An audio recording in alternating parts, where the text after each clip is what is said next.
तो एखन बजले हैं साँझ के 4 जना कि कहने रहूँ कि जीजाजी सब जा रहल छथिन पुणे, तो उनके सामान गाड़ी में रखा रहल छे और हमरो जेबाक के उनका सबके छोड़े ले तो तैयार होइले एलो हाँ हमहू आ झटपट में तैयार भ गया फुलचंद आवे तो से निकल रहा हूँ।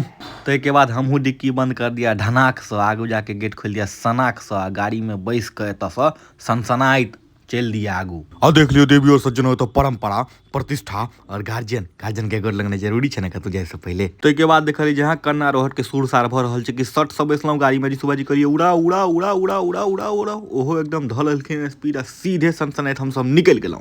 मक्कू के केना मारबे? चूर चूर। अब अहाँ सब सोच रहा होगा ये मक्कू के है, मक्कू वह है जरा से बच्चा में हम सब डरता था भकोइया। तो के बाद राघोपुर में रुक के भरलौं गाड़ी में तरल पदार्थ, जना हम अहाँ करता हूँ पेट पूजा, जना गाड़ियों न करेगा पेट पूजा, तब न चलेगा गाड़ी। देखियो लोग बाबा सिर के नहीं देखने रहे, लेकिन आई देख लियो गुमती हमरा सब के लेल बाबे सिर छै, सकरी गुमती जगन तकन बंदे रहे छै।